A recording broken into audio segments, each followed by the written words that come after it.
Hello everyone, welcome to true I S and P C S. Continue करते हैं हम लोग अपनी डिस्कशन को।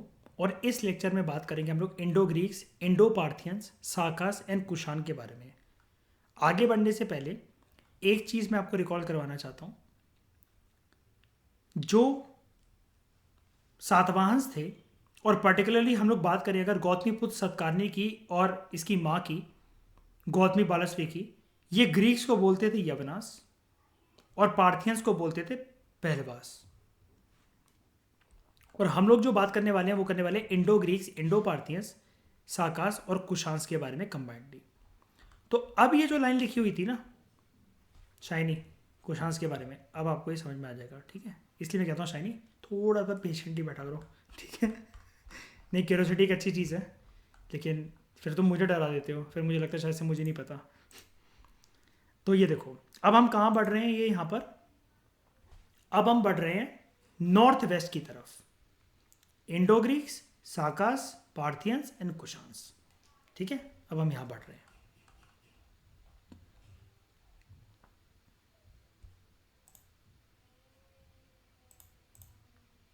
Indo Greeks and Indo Parthians.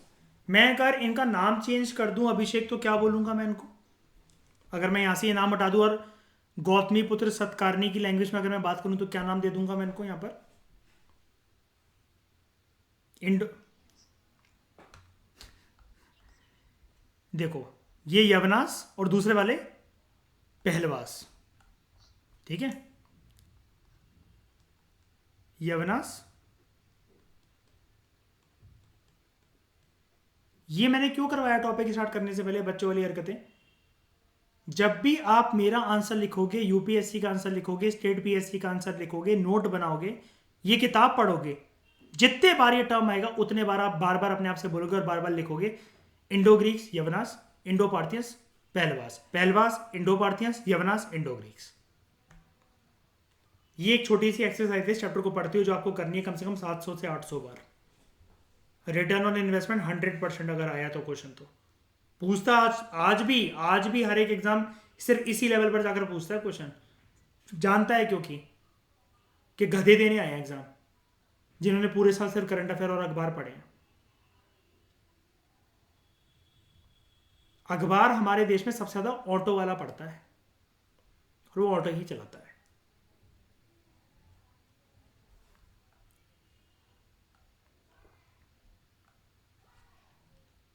After the conquest of north western India and Punjab region, Alexander the Great हमारे देश में घुसा चला आया था। इसके बारे में आपने विक्की डोनर मूवी में सुना होगा। वो कहता है तू आर्यपुत्र है, एलेक्जेंडर की रेस का स्पर्म है तेरे अंदर। तो नॉर्थ वेस्टर्न इंडिया और पंजाब रीजन पे कब्जा करने के बाद एलेक्जेंडर द ग्रेट, ये इसने जितनी टेरिटरी कॉन्कॉर्ड करी थी अंडर द प्रोविंशियल गवर्नर्स, इसको छोड़ के चला गया। दो जो इसके, मतलब आप ऐसा कह सकते हो कि ईस्टर्न ईस्टर्न साइड में दो जो पावर्स थी इसके हाथ में, जिन पे ये कब्जा करना चाहता था, इसके एनिमीज जो कि इसको रोकना चाहते थे, Bactria and Parthia. Greek governors के अंडर इन्होंने रिवोल्ट करा और इन्होंने अपनी इंडिपेंडेंस डिक्लेयर कर दी। एक बात बताना चाहूंगा, शांत दिमाग से सुनना। ये जितनी भी टसल चल रही है, स्ट्रगल चल रही है, क्या उसमें कोई भी भारत का रूलर दिख रहा है तुम्हें दूर दूर तक? नहीं ना? क्या कह रहे हो? ब्रिटिशर्स की तरह ना, जैसे भाई थे शुरू शुरू में French east India company, Portuguese east India company से लड़ रहे थे, वैक्यूम क्रिएट हो गया था। मतलब भारत के रूल अगर यहाँ पर है भी ना, तो हमको तो कुछ पूछ ही नहीं रहा कि बेटा तुम तो चुप रहो, हमें लड़ने तो हम डिसाइड करेंगे कि यहाँ कौन आएगा, फिर हम तुमसे लड़ते हैं, रुक जाओ, ठीक है। एलेक्जेंडर द ग्रेट छोड़कर गया अपनी कॉन्को टेरिटरीज को under the provincial governors and two of its eastern satrapies. अब ये क्या होता है, ये टर्म मैं आपको दिखाता हूँ, देखो जरा, इसको ऐसे समझाना थोड़ा सा वैसा होगा। इसका मीनिंग भी अगर आए यहाँ पर तो लिख लेना, वरना मैं आपको पूनम दलाल दहिया से भेज दूंगा। ये ना एक प्रकार का इनकी लैंग्वेज के अंदर एम्पायर्स जो कि इनके थे, Hellenistic Empire, Achaemenid Empires and Median Empires. आप कहोगे भाई ये क्या है, इसके तो नाम मैंने नहीं सुने। यूरोपियन एम्पायर्स के नाम थे ये। इनके यहाँ ना गवर्नर को सत्रप बोला जाता था, और अगर इसको अच्छी अंग्रेजी में बोलना है तो इसको हम लोग बोलते हैं सैट्रपी। जर्नली लेकिन किताब आपको सत्रप, सत्रापीस मेंशन करती है। ये ना राजा का राइट हैंड हुआ करते थे। मैं इसलिए आपको वहीं पर एकदम से नहीं बताना चाह रहा था। ये राजा के ना राइट हैंड हुआ करते थे। राजा ने अगर कुछ भी चीज कंट्रोल करने को बोली है, कुछ भी बोला है, ये वर्ड टू वर्ड 100% उसे पूरा करने की कोशिश करते थे, ताकि राजा की नजरों में बने रह सकें। गवर्नर हुआ करते थे, इनको एक एरिया दे दिया गया होता था। जैसे याद है, क्वीन खुद नहीं आ सकती थी, हमने पढ़ा था लक्ष्मीकांत के अंदर, तो उसने अपनी परछाई भेज दी थी इंडिया में वाइस रॉय के नाम पर, लॉर्ड कैनिंग। यही सेम चीज इसको मान लो। क्या अब समझ में आया 17 कौन? ये चीज इग्नोर करके इसलिए नहीं निकाली जा सकती। ये क्वेश्चन भी आ सकता है, एलेक्जेंडर द ग्रेट के 2 सत्रापीस कौन थे? बैक्ट्रियन सत्रापीस और पार्थियन सत्रापीस को अपने साथ रखता था। लेकिन मैंने आपको क्या बोला जब मैंने इसका इंट्रोडक्शन दिया आपको, कि उसके दुश्मन इसलिए क्योंकि नजरें जमा कर रखे हुए थे, ग्रीक गवर्नर्स के अंडर थे पहले ये, और बाद में अपना इंडिपेंडेंट डिक्लेयर कर दिया। तो इसका मतलब कहीं ना कहीं तो दुश्मन ही हुए ना, साथ मिलकर कर काम कर भी रहे, तो बगावत है मन में इनके कहीं ना कहीं। जो बैक्ट्रियन एम्पायर के जो सत्रापी जो था गवर्नर, अब आप समझ जाना, मैं एक बारी मैं फिर से बता देता हूं आपको। ये देखो, सत्रापी एक प्रोविंस होती है विच इज गवर्न बाय सत्रप, और सत्रप एक गवर्नर होता है प्रोविंसेस का। बस आप इतना समझ जाओ, प्रोविंसेस का।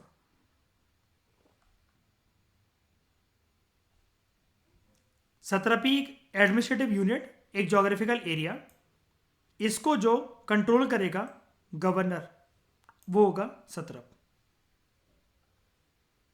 Last time satrap was a governor of the provinces. एक ही बात, हर जगह देखोगे तो यही है। और ये राइट हैंड हुआ करता था किंग का। The satrapy of Bactria became independent under the leadership of Diodotus I। और पार्थिया सत्रपी जो थे वो इंडिपेंडेंट बन गए अंडर आर्सेकस। हमारी गलती नहीं है कि अगर हम ये नाम टफ लग रहे हैं, हिंदुस्तानी राजाओं के बीच में भी भिड़प नहीं चल रही, वैक्यूम क्रिएट हो गया अभी हिंदुस्तान में इस टाइम पर।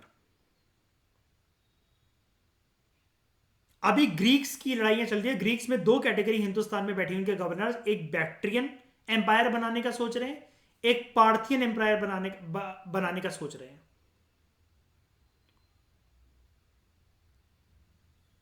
ठीक है, इनके जो गवर्नर्स थे, इन्होंने कहा कि हमें प्रॉपरली ग्रीक एडमिनिस्ट्रेशन में काम नहीं करना, हमें अपना खुद का एम्पायर बनाना है।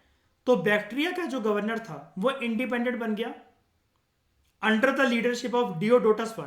यानी कि हम क्या कह सकते हैं कि बैक्ट्रियन एम्पायर को इंडिया में सबसे पहले किसने लीड करा? कौन था वो पर्सन? और पार्थियन एम्पायर को सबसे पहले किसने लीड करा इंडिया में? बस मॉडर्न एम्पायर के डिक्लाइन होने के बाद जो ग्रीक रूलर्स थे बैक्ट्रिया एंड पार्थिया के, इन्होंने नॉर्थ वेस्ट में आना शुरू करा, धीरे धीरे करके नॉर्थ वेस्ट में आना शुरू करा। इन्होंने आपस में शादी करना शुरू करी, इन दोनों ने, बैक्ट्रिया और पार्थिया ने, and they intermix with the indigenous population. आपस में नहीं कहना चाहिए, सॉरी, ये नॉर्थ वेस्ट पे रहने वाली जनसंख्या के साथ, ताकि वो हिंदुस्तान के कल्चर को समझ पाए अच्छे से। आप में से जिन लोगों ने मेरे सोसाइटी के लेक्चर्स अटेंड करे थे, मैंने आपको सोशियोलॉजिस्ट की केस स्टडी के बारे में एक चीज़ बताई थी कि सोशियोलॉजिस्ट कभी कभार क्या करते हैं, जिन जिन ट्राइब्स को उनको समझना होता है, जानना होता है, उनका कल्चर वगैरह, परंपरा, प्रथा वगैरह, वो जाकर वहां पर उनके साथ रहते हैं, शादी कर लेते हैं, बच्चा पैदा कर लेते हैं, और 10-20 साल 12 साल जब उनकी स्टडी ओवर हो जाती है, चुपचाप वहां से निकल के चले आते हैं। उनको जब भी केस स्टडी कभी करनी होती तो वो इस लेवल तक भी जा सकते हैं। सेम इन्होंने ये चीज़ करी, और ये चीज़ मॉडर्न इंडियन हिस्ट्री में कोई नई बात नहीं है। मेडिवल की बात कर लो, मेडिवल की बात कर लो। राजपूतों की जब हालत खराब हो गई मुगलों के सामने, उनको लगा कभी भी किसी वक्त अटैक कर सकते हैं, जोधा के पापा चले गए, मेरी बेटी से शादी कर लो, और राजपूतों के साथ उसके बाद अच्छे रिलेशन हो गए मुगल एम्पायर के। मॉडर्न की बात कर लो, क्रिश्चियनिटी को उनको यहाँ पर लेकर आना था, क्रिश्चियनिटी छोड़ो, व्यापार करना था, अच्छा खासा। पोर्चुगीज ने साउथ इंडिया में बड़ी सारी शादियां करी। This facilitated the establishment of, अब समझ गए? अब देखो ध्यान से, मैं फिर से बता रहा हूं, ये बैक्ट्रियन और पार्थियन लोग, इनकी प्रजा जब नॉर्थ वेस्ट की फ्रंटियर्स पर भारत के दरवाजे पर चले जाए, नॉर्थ वेस्ट एरिया से घुसने के लिए भारत में, जब इन्होंने वहां की लड़कियों से शादी करना शुरू करा, बच्चे हुए इनके, तो इनका नाम हो गया इंडो ग्रीक्स या इंडो पार्थियन कॉलोनीज। अब समझ गए? ये जब भी किताब में सिर्फ अगर बैक्ट्रिया और पार्थिया लिखा हो और इसके आगे अगर इंडो लिखा हो, इंडो सिर्फ और सिर्फ बनते हैं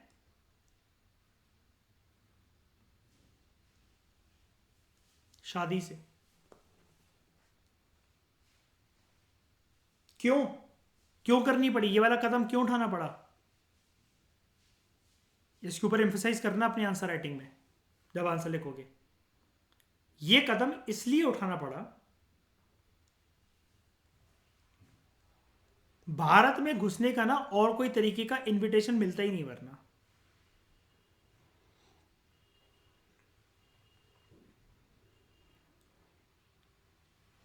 एक लड़की जिसके पापा बहुत स्ट्रिक्ट हैं, वो उसको किसी लड़के से नहीं मिलने देते, और उसका फ़ोन चेक करते हैं, या फिर वो ज़्यादा कोई लड़के उसके घर में या आ नहीं जा सकते, बैठ नहीं सकते साथ में। अब ऐसा तो नहीं कि उनके घर का कोई दामाद नहीं बनेगा और क्वालिटी टाइम स्पेंड नहीं करेगा उनकी बेटी के साथ। और जब शादी का रिश्ता तय हो जाए तब तो वो चाहे दिन रात आके बैठा रहे।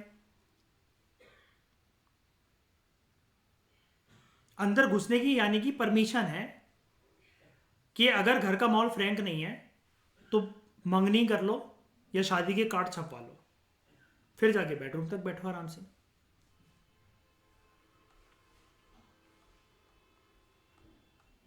हाँ, ये आइडिया आज भी काम करता है, क्योंकि आप एक बात बताओ ना, आप ये कह रहे हो कि आप तो अभी नहीं मिलने दे रहे हो, जाओ मुझे नहीं करनी।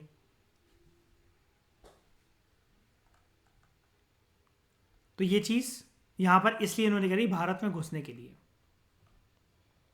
रूलर जो थे इंडो ग्रीक्स के, हम पढ़ते हैं डेमेट्रिटस 1, ये सन था एक ग्रीको बैक्ट्रियन रूलर का, यूथिडिमस। डेमेट्रिटस 1 राजा था मिसिडोनिया का। हमें इसके न्यूमिस्मेटिक एविडेंसेस यानी कि सिक्कों के एविडेंसेस हमें इसके ये प्रूव करते हैं कि डेमेट्रिटस ने इशू करे थे एक ऐसे सिक्के जो कि बायलिंगुअल थे, दो भाषा उस पर लिखी रहती थी, एक साइड पर ग्रीक और दूसरी साइड पर खरोष्टी। ये खरोष्टी वाली बात किससे एसोसिएट हो रही है एंशिएंट इंडिया में, कौन से रूलर से?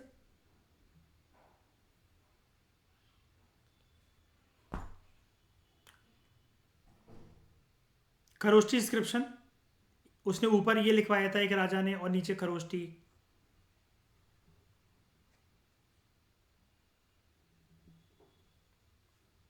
बताओ।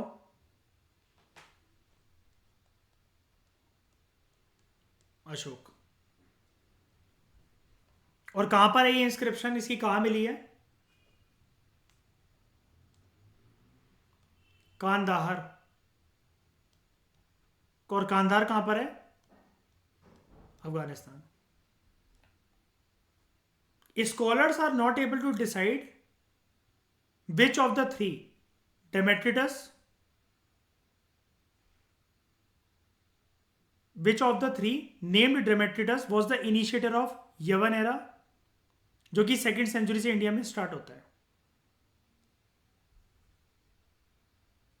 कि मतलब कौन था इनमें से जो मतलब यवन एरा जानते हो ना, वो अभी मैंने आपको बताया इसके नाम इंडिया में उसकी मम्मी ने यवन बोलते थे इनको. तो उसमें से किसने स्टार्ट करा, ये स्कॉलर्स ये चीज़ समझ नहीं पाते कि यानी कि कौन से इंडो ग्रीक राजा ने, कि जब हिंदुस्तानी इनको ये बोलते हैं कि यवन एरा स्टार्ट हो गया था, तो उस यवन एरा में कौन सा इंडो ग्रीक राजा था हिंदुस्तान में. ये स्टोरीज के बीच में आज भी मतलब वो है. और दूसरा Menander, he was one of the best known Indo Greek kings. इसने बड़े लार्ज किंगडम को रूल करा नॉर्थ वेस्ट कंट्री में. इसके जो सिक्के हैं बहुत एक्सटेंसिव एरिया में, काबुल से लेकर इंडस तक, वेस्टर्न उत्तर प्रदेश तक हमें देखने को मिलते हैं. एक बुद्धिस्ट टेक है मिलिंदपना, ये याद रखना, वेरी इंपॉर्टेंट, वेरी रेयर. मिलिंदपना, ये हमें एक बुद्धिस्ट टेक्स्ट ये बताता है, इस बुद्धिस्ट टेक्स्ट में दे रखा है कि एक बहुत लर्नेड बुद्धिस्ट स्कॉलर है नागसेन, और एनसीईआरटी में भी दे रखी है वाली चीज़ वैसे. और कैसे इनके बीच में वार्तालाप हो रहा है एक बैक्ट्रियन राजा के बीच में, मिलिंद. मिलिंद को आइडेंटिफाई करा जाता है मीनांदर, यही कि ये कर रहा है शायद से उसके साथ आर्ग्यूमेंट बुद्ध स्कॉलर नागसेन के साथ. और मिनेंदर ऐसा माना जाता है कि बुद्धिस्ट बन गया था और उसने बुद्धिज्म को फिर प्रमोट करा था. वहां से चला आया, देखो जरा, ग्रीस से, और ये बुद्धिज्म के अंदर कन्वर्ट हो गया. कॉन्ट्रीब्यूशंस के इंडो ग्रीक से कॉइनेज, हम न्यूमिस्मेटिक जब पढ़ेंगे आर्ट एंड कल्चर में तब आप देखेंगे कि कॉइन्स वगैरह जो हैं वो बहुत ज़्यादा प्रमोट होते हैं ग्रीक रूलर्स के द्वारा. इंडो ग्रीक रूलर्स जो थे उन्होंने डाई सिस्टम इंट्रोड्यूस करा था and they produced properly shaped coins. अब डाई सिस्टम क्या होता है इसको मैं आपको बता चुका हूं. ऐसी आपने एक चीज लेनी है, इसके नीचे से स्टैंप नहीं होता कि कुछ सिंबल लिखा हुआ, याद है वो डीडी वाली बात, और यहां पर कोई एक आपने मेटल सा हॉट सा पिघलाकर डाल दिया, इस पे ठप करके आपने मारा और ये सिक्के पे डीडी के निशानी आ गए. फॉर एग्जाम्पल, इसकी फोटो किसी एक ऑलरेडी ऐसे किसी मार्क पर होगी. ये सिर्फ फ्रेम होगा, आउटर फ्रेम ब्रॉन्ज का, चांदी का, उस पे करके ये इस गोल से आकार से इस पे प्लेट पर ये मारा और इसकी फोटो छपी आ गई. जब हम एग्जाम देते हैं तो जो मार्क लगता है ऐसे, वो ऐसे ही तो लगता है, फटाफट एक की सीट पे जाकर वो ऐसे ये डाई से स्टेप मारते हैं. इंडियंस को इस आर्ट के बारे में ग्रीक लोगों से ही पता चला. बात करते हैं स्कल्पचर की. जो Gandhara school of Indian art है उसमें पूरी की पूरी छाप देखने को मिलती है ग्रीक इन्फ्लुएंस की. वो कर्जदार है ग्रीक आर्ट का, बहुत कुछ बोरोड फीचर्स है. और यूपीएससी इसके बारे में कंपैरेटिव एनालिसिस पूछता रहता है अलग अलग स्कूल ऑफ आर्ट और इनके बीच में. अभी बताता हूं, अभी दिखाता हूं. Greeks were good cave builders. Buddhism के अंडर जो स्कूल्स थे हीनायान, महायान, उनमें से जो महायान बुद्धिस्ट थे, they learn the art of carving out caves from them. इन्हीं से सीखी ग्रीक लोगों से, और फिर वो बाद में जाकर स्किल्ड बन गए इन रॉक कट आर्किटेक्चर. ये सब कुछ ग्रीक्स की देन थी, ग्रीक्स की परंपरा थी. ये देखिए क्वेश्चन,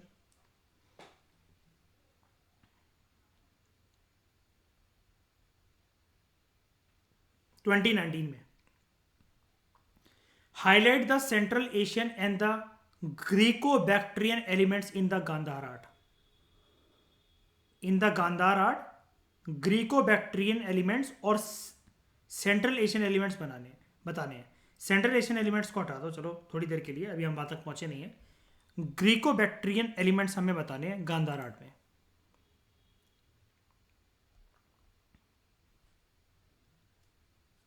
क्या ये यहाँ पर नहीं लिखा हुआ है? Gandhara art, Gandhara school of art कर्जदार है बहुत हैविली तरीके से to the Greek influence of art. अब अगर इसको एक्सप्लेन भी करने को आए, मान लो सेंट्रल एशिया भी नहीं आता, नहीं टाइम है, हम सिर्फ यही पढ़कर गए एनसीईआरटी 8वीं तक की तमिलनाडु की बस, और मेंस देने बैठ गए जाकर, मान लो फॉर एग्जांपल, क्या हम ये महायान बुद्धिज्म का ये केस वाला पॉइंट नहीं लिख पाएंगे? एक लोगों को तो ये भी नहीं पता होगा ये ग्रीको बैक्टीरियन क्या है।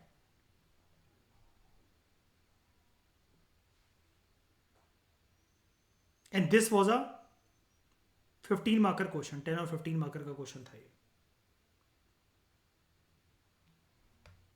उसके बाद सिक्कों के बारे में अक्सर यूपीएससी पूछा, रेजिस्टेंस ने एक बार पूछा 2017 में, how do you justify the view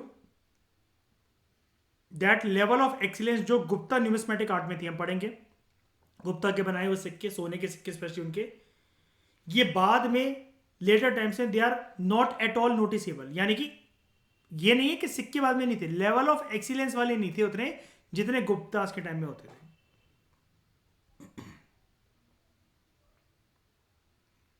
ठीक है, ग्रीस का इतिहास हमें थोड़ा बहुत पता भी नहीं चाहिए, और ये सिर्फ पीएसआईआर वालों को फायदा देगा जिनको ऑप्शन से पॉलिटिकल साइंस है, क्योंकि देखो हड़प्पा के बारे में जब इन्होंने क्वेश्चन पूछा कि एंशिएंट सिविलाइजेशन इंडियन सब कॉन्टिनेंट के अंदर कैसे डिफर करते थे इजिप्ट से, मेसोपोटामिया से, ये तो हर कोई जानता है, यानी कि यहां पर हमें 4 कॉलम बनाने थे, हड़प्पन, इजिप्शियन, मेसोपोटामियन, लेकिन ये ग्रीस कैसे करोगे जब तक प्लेटो और उसका ज़माना जो उस टाइम पर चलता था, उससे पहले का कि ग्रीस की सोसाइटी और वो ऑर्गेनाइजेशन था कैसा, इसके बारे में कैसे लिखोगे? ये चीज़ थी। ठीक है,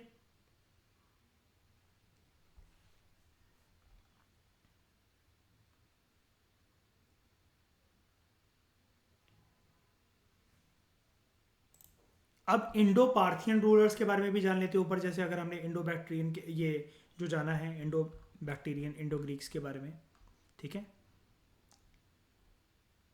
इंडो पार्थियंस पहलवास के बारे में भी जानते हैं। इंडो पार्थियंस जो हैं they came after Indo Greeks, एक लाइन ये आपको मिल गई, देखो क्रोनोलॉजी की, they came after Indo Greeks and Indo Scythians who in turn defeated by the Kushans, इनको कुशांस हराएंगे, अभी हम आगे बढ़ते हैं इसके बारे में कुशांस के टॉपिक के अंदर, in the second half of the first century.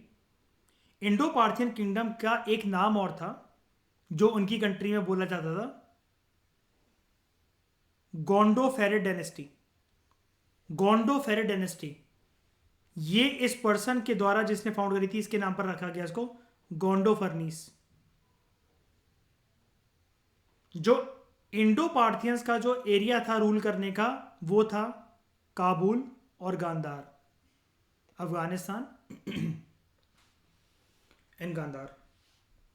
जो नेम था गोंडो फर्नीस का, इसको एसोसिएटेड माना जाता है with the Christian apostle Saint Thomas, church के साथ एसोसिएट करा जाता है इसका नाम, with the Christianity you can say, बस सिंपल सी बात।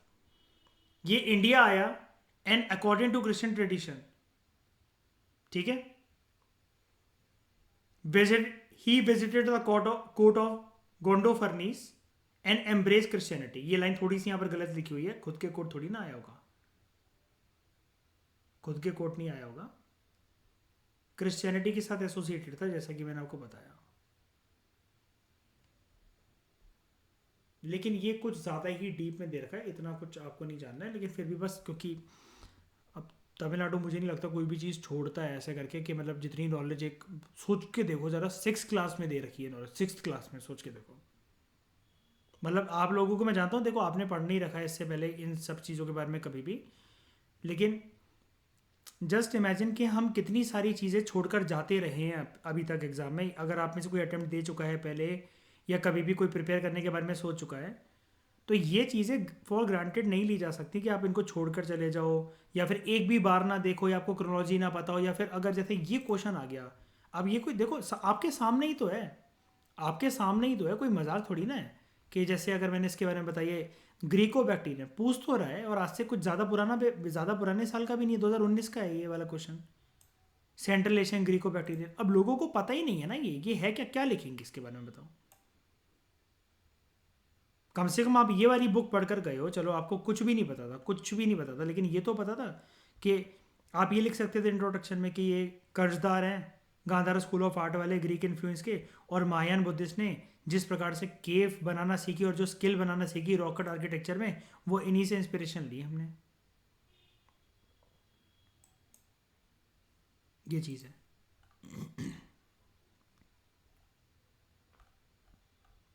क्या समझ में आया आपको सब कुछ अभी तक यहाँ तक?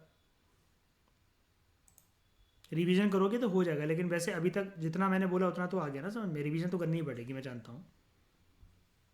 Thank you very much for discussion.